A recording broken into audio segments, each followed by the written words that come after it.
Assalamualaikum warahmatullahi wabarakatuh. Di dalam sholat itu, baik gerakannya, juga bacaannya, itu terkandung ajaran-ajaran, hikmah-hikmah, dan rahasia-rahasia bimbingan menuju kesuksesan dan kebahagiaan dalam hidup. Di gerakannya bukan gerakan asal-asalan. Makanya Nabi ketat mengatakan, kata Nabi, "Shallu kama ra'aitumuni usalli." Sholatlah kalian persis seperti melihat saya sholat.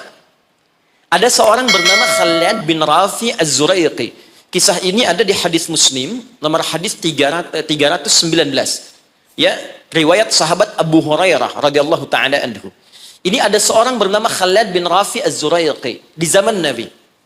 Datang ke masjid, sholat di samping Nabi. Wan nabiyyu fi nahiyatin ukhra minal masjid. Jadi Nabi sedang duduk di sisi lain, dia sholat kurang lebih di sinilah. Begitu selesai sholat, sallama yaminan wa samala, dia salam ke kanan dan ke kiri, thumma atan nabiyya sallallahu alaihi wasallam. Lalu dia mendatangi Nabi sallallahu alaihi wasallam, fasallama ilaih. Dia mengatakan, "Assalamu alayka ya Rasulullah." Apa jawab Nabi? Perhatikan kalimatnya. "Wa alaikassalam wa rahmatullah, irji' salli fa innaka lam tusalli." Kata Nabi, "Wa alaikassalam wa rahmatullah, kamu sholat lagi karena engkau belum sholat." Padahal orang ini sudah sholat dari takbir sampai selesai salam. Lalu dia mengulang sholatnya sampai 3 kali. Jadi sekali selesai datang Nabi minta sholat lagi. 2 kali selesai datang kata Nabi ulangi lagi. Sampai yang ketiga dia katakan, "Ya Rasulullah ma uhsinu ghairah." Ya Rasulullah, saya nggak bisa lebih bagus dari apa yang saya kerjakan tadi. Sampai sini kemampuan saya.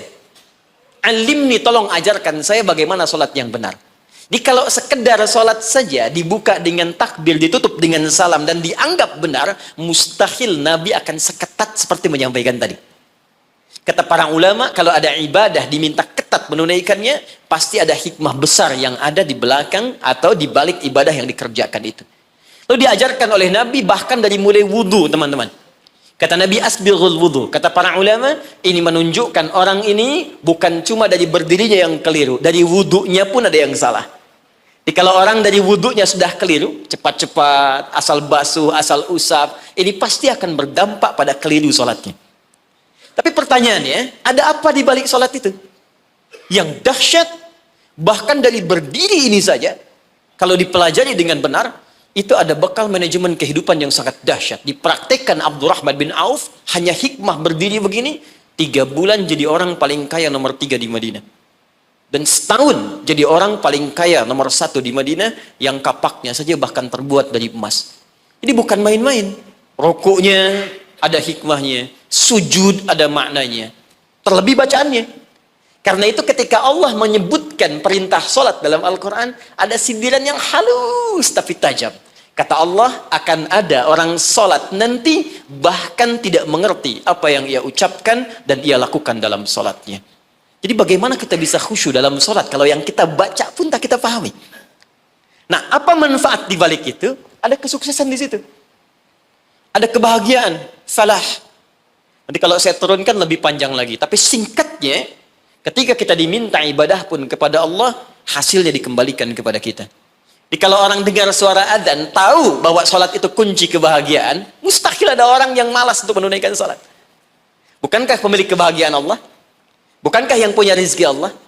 Bukankah yang punya kedudukan Allah? Qulillahumma malikal mulki tu'til mulka man sya' wa tanzi'ul mulka mimman. Katakan Muhammad pada hamba-hambaku. Katakan Muhammad pada semua umatmu, aku yang punya kedudukan. Aku titipkan pada siapa yang aku kehendaki. Anda menginginkan kedudukan, Anda pengen jabatan, Anda pengen harta, Anda jauh dari Allah. Ya bagaimana bisa meraihnya? Karena itu ketika Anda datang kepada Allah, Anda meminta petunjuk, ya Allah bagaimana cara aku mendapatkannya. Diberikanlah jalan lewat sholat itu. Makanya dalam sholat ada bacaan membimbing bagaimana dapat rizki yang benar. Warzuqni. Bagaimana supaya Anda kerja nikmat tidak diganggu banyak orang. Wajburni. Bagaimana supaya derajat kita diangkat. Warfa'ni. Bagaimana supaya dijaga kesehatan. Wa'afini. Bagaimana supaya mendapatkan kasih sayang dari teman-teman yang sekarang sedang kita bekerja. Karena boleh jadi Anda kerja, bagi Anda nikmat, bagi orang belum tentu.